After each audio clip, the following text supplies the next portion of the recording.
Namaste.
Brahma ji ने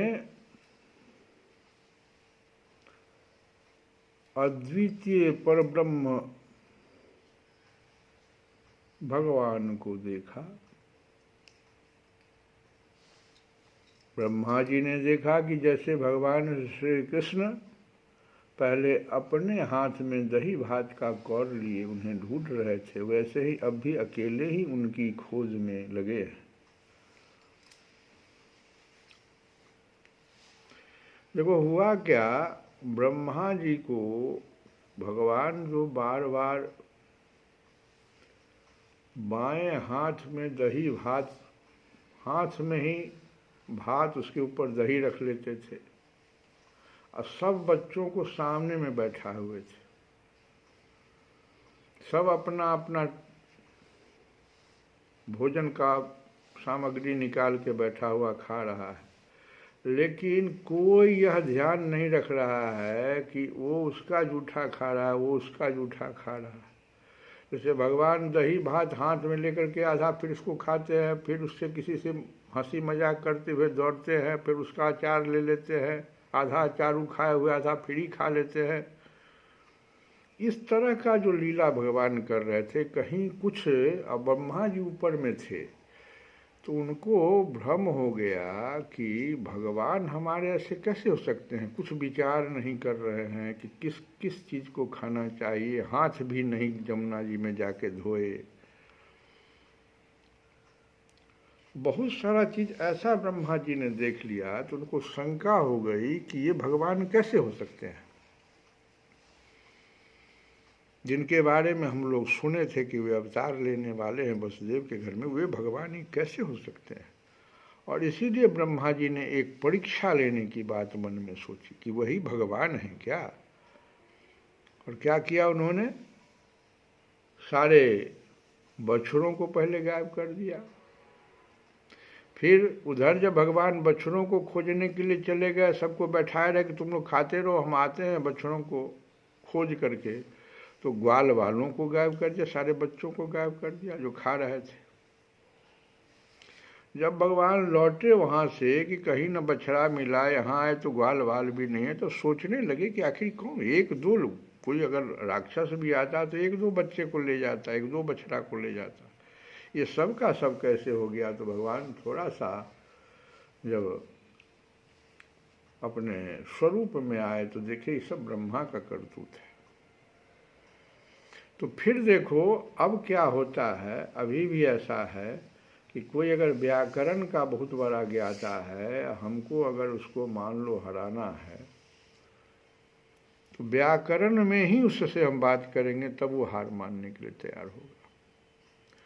कोई वेदज्ञ है तो वेद में ही उससे जब शास्त्रार्थ करेंगे तब वो हार मानेगा। तो भगवान सोचने लगे ये ब्रह्मा तो रचयिता है, दूसरे तरीके से समझेगा नहीं मेरी बात को, इसलिए इसको रचना करके ही इसको छकाया जा सकता है। और ब्रह्मा जी भगवान ने क्या किया, ठीक उसी तरह का बालक, उसी तरह का बछड़ा, इवन हाथ का अंगूठा में जो चिन्ह होता है वैसा ही था, जिसका जो स्वभाव था बच्चे का वो वैसा ही था, थोड़ा भी परिवर्तन कहीं नहीं हुआ। जो और 1 वर्ष तक यह खेल करते रह गए। किसी को बलराम जी को भी नहीं समझ में आया कि इतना बड़ा खेल 1 साल से चल रहा है, एक ही भगवान इतने रूपों में चले गए। और ब्रह्मा जी तो हतप्रभ है, कुछ पता ही उनको चल रहा है कि कौन इसमें भगवान है, कौन गोप है, कौन क्या है, कुछ समझ में उनको नहीं आ रहा था। तो ब्रह्मा जी इतने हतप्रभ हो गए कि देखते ही, ब्रह्मा जी भगवान को देखते ही अपने वाहन हंस पर से कूद पड़े और उनके चरण कमलों को स्पर्श करके अपने चारों मुकुट से भगवान को प्रणाम किया और आनंद के आंसुओं की धारा से उन्हें नहला दिया। और फिर लगे स्तुति करने गदगद वाणी से। ब्रह्मा जी ने कहा कि प्रभु एकमात्र आप ही स्तुति करने योग्य हैं। मैं आपके चरणों में नमस्कार करता हूँ। आपका यह शरीर वर्षाकालीन मेघ के समान श्यामल है, इस पर स्थिर बिजली के समान झिलमिल झिलमिल करता हुआ पीताम्बर शोभा पाता है। आपके गले में घुंची की माला, कानों में मकराकृति कुंडल तथा सिर पर मोर पंखों का मुकुट है। इन सब की कांति से आपके मुख पर अनोखी छटा छिटक रही है। वक्षस्थल पर लटकती हुई बनमाला और नन्ही सी हथेली पर दही भात का कौर, बगल में बेंत और सिंह तथा कमर की फेंट में आपकी पहचान बताने वाला बांसुरी शोभा पा रहा है। आपके कमल से सुकोमल परम सुकुमार चरण और यह गोपाल बालक का सुमधुर वेश, मैं और कुछ नहीं जानता, बस मैं तो इन्हीं चरणों पर निछावर हूँ। स्वयं प्रकाश परमात्मन आपका यह श्री विग्रह भक्तजनों की लालसा अभिलाषा पूर्ण करने वाला है। यह आपकी चिन्मयी इच्छा का मूर्तिमान स्वरूप मुझ पर आपका साक्षात कृपा प्रसाद है। मुझे अनुग्रहित करने के लिए ही आपने इसे प्रकट किया है। कौन कहता है कि यह पंचभूतों की रचना है? प्रभु, यह तो अप्राकृत शुद्ध सत्वमय है।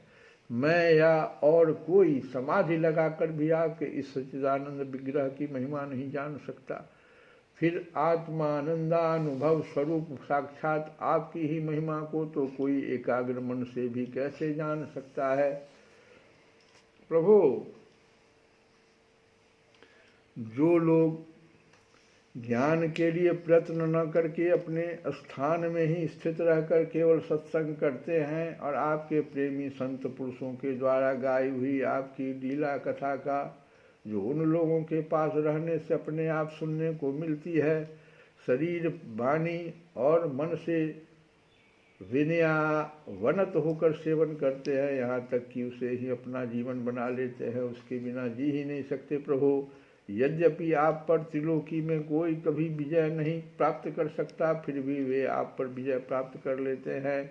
आप उनके प्रेम के अधीन हो जाते हैं, भक्त के वश में हो जाते हैं। भगवान आपकी भक्ति सब प्रकार के कल्याण का मूल स्रोत है, उद्गम है। जो लोग उसे छोड़कर केवल ज्ञान की प्राप्ति के लिए श्रम उठाते और दुख भोगते हैं, उनको बस क्लेश ही क्लेश हाथ लगता है और कुछ नहीं। जैसे छोथी भूसी कूटने वाले को केवल श्रम ही मिलता है, चावल नहीं। तुलसी बाबा ने भी भक्ति और ज्ञान का में जो अंतर बताया तो कहा, भक्ति जो है मणि है और ज्ञान दीपक है। दीपक को जलाना पड़ता है तब दीपक से प्रकाश निकलता है, लेकिन मणि एक ऐसा है जो अपने आप प्रकाशित होते रहता है। दूसरी कठिनाई क्या है कि अगर कोई ज्ञानी मान लो जब वो दीपक है और उसको जलाने की कोशिश करता, उत्तरकांड में देखो पूरा वर्णन है, जैसे ही वह उसको जलाने की कोशिश करता है ज्ञानमय दीपक को हृदय में, बहुत सारे देवता लोग इंद्रियों का द्वार खोल देते हैं और दीपक बुझ जाता है, और वह भक्त जो ज्ञानी मार्ग से आगे बढ़ना चाहता है वो पागल हो जाता है। लेकिन भक्ति मार्ग में ऐसा नहीं है। भक्ति मार्ग में क्या है, भगवान खुद भक्त के बस में हो जाते हैं। वो इतनी कृपा करते हैं कि देखो जैसे कैसे अभी कृपा किया ब्रह्मा जी पर, इतने बड़े ज्ञानी पर कृपा की। ब्रह्मा जी नहीं पहचान पा रहे थे कि ग्वाल बाल में कौन भगवान है, कौन ब्रह्मा, कौन कृष्ण है। भगवान ने कृपा की, अपना स्वरूप प्रकट कर दिया, देखो पहचानो मैं हूँ। वही ब्रह्मा जी कह रहे हैं कि केवल ज्ञान मार्ग से नहीं हो सकता है। आपकी भक्ति सब प्रकार के कल्याण का मूल स्रोत उद्गम है। जो लोग उसे छोड़कर केवल ज्ञान की प्राप्ति के लिए श्रम उठाते हैं वो दुख भोगते हैं, उसको बस क्लेश ही क्लेश हाथ लगता है और कुछ नहीं। हे अच्युत, हे अनंत, इस लोक में पहले भी बहुत से योगी हो गए हैं। जब उन्हें योग आदि के द्वारा आपकी प्राप्ति न हुई तब उन्होंने अपने लौकिक और वैदिक समस्त कर्म आपके चरणों में समर्पित कर दिए उन समर्पित कर्मों से तथा आपकी लीला कथा से उन्हें आपकी भक्ति प्राप्त हुई। उस भक्ति से ही आपके स्वरूप का ज्ञान प्राप्त करके उन्होंने बड़ी सुगमता से आपके परम पद की प्राप्ति कर ली। हे अनंत, आपके सगुण निर्गुण दोनों स्वरूपों का ज्ञान कठिन होने पर भी निर्गुण स्वरूप की महिमा इंद्रियों का प्रत्याहार करके शुद्धांतःकरण से जानी जा सकती है। जानने की प्रक्रिया यह है कि विशेष आकार के परित्याग पूर्वक आत्माकार अंतःकरण साक्षात्कार किया जाए। यह आत्मकारता घटपटादि रूप के समान ज्ञेय नहीं है, प्रत्युत आवरण का भंग मात्र है। यह साक्षात्कार यह ब्रह्म है। मैं ब्रह्म को जानता हूँ, इस प्रकार नहीं, किंतु स्वयं प्रकाश रूप से ही होता है। परंतु भगवान, जिन समर्थ पुरुषों ने अनेक जन्मों तक परिश्रम करके पृथ्वी का एक एक परमाणु आकाश के हिमकण, ओस की जो बूंद है उसको हिमकण कहते, तथा उसमें चमकने वाले नक्षत्र एवं तारों तक को गिन डाला है, उनसे भी भला ऐसा कौन, उनमें भी ऐसा कौन हो सकता है जो आपके सगुण स्वरूप के अनंत गुणों को गिन सके। प्रभु, आप केवल संसार के कल्याण के लिए ही अवतीर्ण हुए हैं, सो भगवान आपकी महिमा का ज्ञान तो बड़ा ही कठिन है। इसीलिए जो पुरुष क्षण क्षण पर बड़ी उत्सुकता से आपकी कृपा का ही भली भांति अनुभव करता रहता है और प्रारब्ध के अनुसार जो कुछ सुख या दुख प्राप्त होता है उसे निर्विकार मन से भोग लेता है, एवं जो प्रेम पूर्ण हृदय गदगदवानी और पुलकित शरीर से अपने को आपके चरणों में समर्पित करता रहता है, इस प्रकार जीवन व्यतीत करने वाला पुरुष ठीक वैसे ही आपके परम पद का अधिकारी हो जाता है जैसे अपने पिता की संपत्ति का पुत्र हो जाता है। प्रभु, मेरी कुटिलता तो देखिए, आप अनंत आदि पुरुष परमात्मा हैं और मेरे जैसे बड़े बड़े मायावी भी आपकी माया के चक्र में हैं। फिर भी मैंने आप पर अपनी माया फैलाकर अपना ऐश्वर्य देखना चाहा। प्रभु, मैं आपके सामने हूँ ही क्या, मैं आपके सामने हूँ ही क्या, क्या आग के सामने चिंगारी की भी कुछ कीमती है। भगवान, मैं रजोगुण से उत्पन्न हुआ हूँ, आपके स्वरूप को मैं ठीक ठीक नहीं जानता, इसी से अपने को आपसे अलग संसार का स्वामी माने बैठा था। मैं अजन्मा जगत करता हूँ, इस मायाकृत मोह के घने अंधकार से मैं अंधा हो रहा था कि मैं ही अजन्मा जगत करता हूँ। इसीलिए आप यह समझकर कि यह मेरे ही अधीन है, मेरा भृत्य है, इस पर कृपा करनी चाहिए, मेरा अपराध क्षमा कीजिए। मेरे स्वामी, प्रकृति, महत तत्व, अहंकार, आकाश, वायु, अग्नि, जल और पृथ्वी रूप आवरणों से घिरा हुआ यह ब्रह्मांड ही मेरा शरीर है और आपके एक एक रूम के छिद्र में ऐसे ऐसे अगणित ब्रह्मांड उसी प्रकार उड़ते पड़ते रहते हैं जैसे झरोखे की जाली में से आने वाली सूर्य की किरणों में रज के छोटे छोटे परमाणु उड़ते हुए दिखाई पड़ते हैं। कहाँ अपने परिमाण से 3.5 हाथ के शरीर वाला अत्यंत क्षुद्र मैं, और कहाँ आपकी अनंत महिमा, वृत्तियों की पकड़ में न आने वाले परमात्मन। जब बच्चा माता के पेट में रहता है तब अज्ञान बस अपने हाथ पैर पीटता है, परंतु क्या माता उसे अपराध समझती है या उसके लिए वह कोई अपराध होता है और नहीं है। इन शब्दों से कही जाने वाली कोई भी वस्तु ऐसा है क्या जो आपकी कोख के भीतर न हो। श्रुतियाँ कहती है कि जिस समय तीनों लोग प्रलयकालीन जल में लीन थे, उस समय उस जल में स्थित श्री नारायण के नाभि कमल से ब्रह्मा का जन्म हुआ। उनका यह कहना किसी प्रकार असत्य नहीं हो सकता। तब आप ही बतलाइए प्रभु, क्या मैं आपका पुत्र नहीं हूँ। प्रभु, आप समस्त जीवों के आत्मा हैं, इसलिए आप नारायण, नार जीव और अयन आश्रय, जीवों के आश्रय नारायण, आप समस्त जगत के और जीवों के अधीश्वर हैं, इसलिए आप नारायण। नार, जीव और अयन माने प्रवर्तक।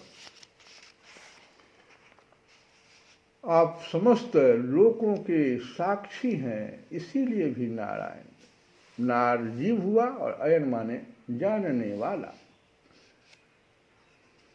तो नर से उत्पन्न होने वाले जल में निवास करने के कारण जिन्हें नारायण, नार माने जल और अयर माने निवास स्थान कहा जाता है, वे भी आपके एक अंश ही हैं। वह अंश रूप से दिखना भी सत्य नहीं है और आपकी माया ही है। भगवान, यदि आपका यह विराट स्वरूप सचमुच उस समय जल में ही था तो मैंने उसी समय उसे क्यों नहीं देखा, जबकि मैं कमलनाल के मार्ग से उसे 100 वर्ष तक जल में ढूंढता रहा। फिर मैंने जब तपस्या की तब उसी समय मेरे हृदय में उसका दर्शन कैसे हो गया, और फिर कुछ ही क्षणों में वह पुनः क्यों नहीं दिखा, अंतर्ध्यान क्यों हो गया। माया का नाश करने वाले प्रभु, दूर की बात कौन करे, अभी इसी अवतार में आपने इस बाहर दिखने वाले जगत को अपने पेट में ही दिखला दिया, जिसे देखकर माता यशोदा चकित हो गई थी। इससे यही तो सिद्ध होता है कि संपूर्ण विश्व केवल आपकी माया ही माया है। जब आपके सहित यह संपूर्ण विश्व जैसा बाहर दिखता है वैसा ही आपके उदर में भी दिखा, तब क्या यह सब आपकी माया के बिना ही आप में प्रतीत हुआ? अवश्य ही आपकी लीला है। उस दिन की बात जाने दीजिए, आज की ही दीजिए। क्या आज आपने मेरे सामने अपने अतिरिक्त संपूर्ण विश्व को अपनी माया का खेल नहीं दिखलाया है? पहले आप अकेले थे, फिर संपूर्ण ग्वाल बाल बछड़े और छड़ी छीके, छड़ी उड़ी भी बन गए भगवान। जितने छड़ी थे, छीके थे, सब आप ही हो गए। उसके बाद मैंने देखा कि आपके वे सब रूप चतुर्भुज हैं और मेरे सहित सबके सब तत्व उसकी सेवा कर रहे हैं। आपने अलग अलग उतने ही ब्रह्मांडों का रूप भी धारण कर लिया था, परंतु अब आप केवल अपरिमित अद्वितीय ब्रह्म रूप से ही शेष रह गए हैं। जो लोग अज्ञान बस आपके स्वरूप को नहीं जानते, उन्हीं को आप प्रकृति में स्थित जीव के रूप से प्रतीत होते हैं और उन पर अपनी माया का पर्दा डालकर सृष्टि के समय मेरे रूप से पालने के समय, सृष्टि के समय मेरा रूप ब्रह्मा का रूप, और पालने के समय विष्णु का रूप, और संहार के समय रुद्र के रूप में प्रतीत होते हैं। प्रभु, आप सारे जगत के स्वामी और विधाता हैं। अजन्मा होने पर भी आप देवता, ऋषि, मनुष्य, पशु पक्षी और जलचर आदि योनियों में अवतार ग्रहण करते हैं, इसलिए कि इन रूपों के द्वारा दुष्ट पुरुषों का घमंड तोड़ दें और सत्पुरुषों पर अनुग्रह करें। भगवान, आप अनंत परमात्मा और योगेश्वर हैं। जिस समय आप अपनी योग माया का विस्तार करके लीला करने लगते हैं, उस समय त्रिलोकी में ऐसा कौन है जो यह जान सके कि आपकी लीला कहाँ, किस लिए, कब और कितनी होती है। इसलिए संपूर्ण जगत स्वप्न के समान असत्य, अज्ञान रूप और दुख पर दुख देने वाला है। आप परमानंद, परम ज्ञान स्वरूप एवं अनंत हैं। यह माया से उत्पन्न एवं विलीन होने पर भी आप में आपकी सत्ता से सत्य के समान प्रतीत होता है। प्रभु, आप ही एकमात्र सत्य हैं, क्योंकि आप सबकी आत्मा जो हैं, आप पुराण पुरुष होने के कारण समस्त जन्मादि विकारों से रहित हैं। आप स्वयं प्रकाश हैं, इसलिए देश काल और वस्तु जो पर प्रकाश है किसी प्रकार आपको सीमित नहीं कर सकता। आप उनके भी आदि प्रकाशक हैं। आप अविनाशी होने के कारण नित्य है, आपका आनंद अखंडित है। आप में न तो किसी प्रकार का मल है और न अभाव। आप पूर्ण एक हैं। समस्त उपाधियों से मुक्त होने का कारण आप अमृत स्वरूप हैं। आपका यह ऐसा स्वरूप समस्त जीवों का ही अपना स्वरूप है। जो गुरु रूप सूर्य से तत्व ज्ञान रूप दिव्य दृष्टि प्राप्त करके उससे आपको अपने स्वरूप के रूप में साक्षात्कार कर लेते हैं, वे इस झूठे संसार सागर को मानो पार कर जाते हैं। संसार सागर के झूठा होने के कारण इससे पार जाना भी अविचार दशा की दृष्टि से ही है। जो पुरुष परमात्मा को आत्मा के रूप में नहीं जानते, उन्हें उस अज्ञान के कारण ही इस नाम रूपात्मक निखिल प्रपंच की उत्पत्ति का भ्रम हो जाता है, किंतु ज्ञान होते ही इसका आत्यंतिक प्रलय हो जाता है। जैसे रस्सी में भ्रम के कारण ही सांप की प्रतीति होती है और भ्रम के निवृत्त होते ही उसकी निवृत्ति हो जाती है। संसार संबंधी बंधन और उससे मोक्ष, ये दोनों ही नाम अज्ञान से कल्पित हैं। वास्तव में ये अज्ञान के ही दो नाम हैं। ये सत्य और ज्ञान स्वरूप परमात्मा से भिन्न अस्तित्व नहीं रखते। जैसे सूर्य में दिन और रात का भेद नहीं है, वैसे ही विचार करने पर अखंड चित्त स्वरूप केवल शुद्ध आत्म तत्व में न बंधन है और न तो मोक्ष। भगवान, कितने आश्चर्य की बात है कि आप हैं अपने आत्मा पर लोग आपको पराया मानते हैं, और शरीर आदि है पराये, किंतु उसको आत्मा मान बैठते हैं, और इसके बाद आपको कहीं अलग ढूंढने लगते हैं। भला अज्ञानी जीवों का यह कितना बड़ा ज्ञान है। ब्रह्मा जी ने बहुत बड़ी स्तुति की, भगवान की स्तुति बहुत बड़ी की है, और इसको हम लोग इस स्तुति को कल भी सुनेंगे। अब एक भजन सुने भगवान का ही।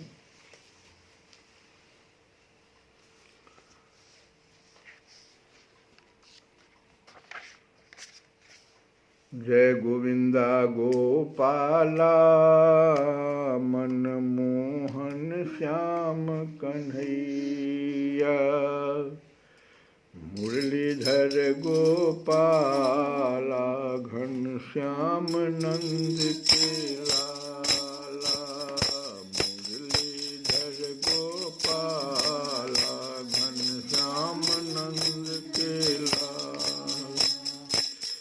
जगपालक तू रास रचैया गोवर्धन गिरधारी, कितने नाम तेरे नटवर श्यामल कृष्ण मुरारी, श्यामल कृष्ण मुरारी, श्यामल कृष्ण मुरारी, मुर मुकुट तन हर ले मन बलिहारी, हर ब्रजवाला मुरलीधर गोपाला घन श्याम नंद के लाला, मुरलीधर गोपाला घन श्याम नंद के लाला, जय गोविंदा गोपाला मन मोहन श्याम कन्हैया,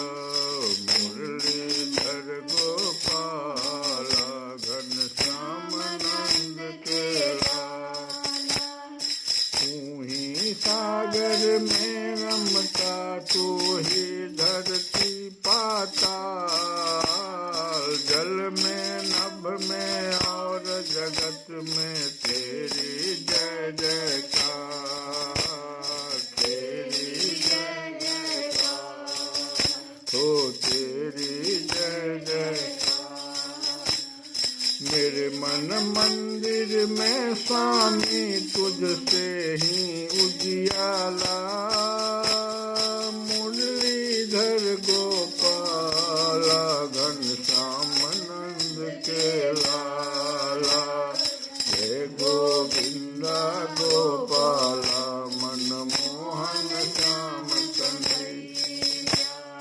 मुरलीधर गोपाला घन श्याम नंद के लाला, जिसका कोई नहीं इस जग में उसका मीत कन्हैया, बंसी बजैया रास रचैया, काली नाग नचैया, काली नाग नचैया, काली नाग नचैया, राजा हो या दीन भिखारी सबका तो रखवाला, मुरलीधर गोपाला घन श्याम नंद के लाला, जय गोविंदा गोपाला मन मोहन श्याम कन्हैया, मुरलीधर गोपाला घन श्याम नंद के लाला। श्री कृष्ण गोविंद हरे, हे नाथ नारायण।